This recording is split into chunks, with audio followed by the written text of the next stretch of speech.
Hello, welcome to another short video on electronics by Q in Motion. Today we're going to talk about relays. This is a relay. They come in different shapes and sizes, but they are usually like a box with several terminals, and some of them are in a transparent case. So what is a relay? A relay is a switch activated by an electromagnet. Okay, so here we have these two contacts, which are the contacts for the electromagnet. Here we have 6 other terminals that are the contacts for the switches. This is a double pole double throw switch, or a double pole double throw relay. So this is one circuit and this is another circuit. Okay, so I have the relay connected to the breadboard.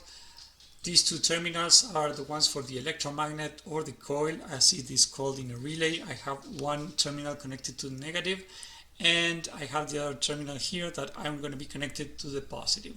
So if you hear closely, you can hear the clicks of the switch moving as when I connected the coil to the positive side of the supply. Let's connect something else to the contacts now to have a better visualization. Okay, so now I connected a couple of LEDs to the switch side of the relay, the contacts, right? So I have the common connected through the red wire to 5 volts, and then the yellow and the orange cables connected to the two LEDs. The blue LED is connected to the normally closed contact, and the red LED is connected to the normally open contact. So right now the coil is not energized, so the normally closed contact is on, the blue LED, and the normally open contact is open, which is the red LED, which is turned off. If I connect the coil to 5 volts, the switch toggles, so now the red LED turns on and the blue LED turns off.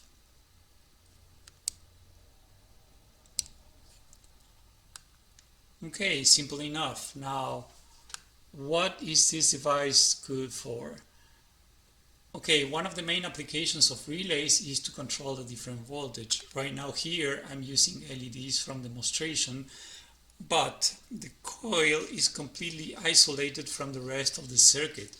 So I can have a low voltage of 5 volts turning on and off the relay, and the contacts could be connected to mains voltage, whether it is 120 volts in North America or 220 volts in Europe, and this could be controlling the lights, or maybe it could be used in a smart switch to turn on your toaster or your coffee maker in the morning automatically.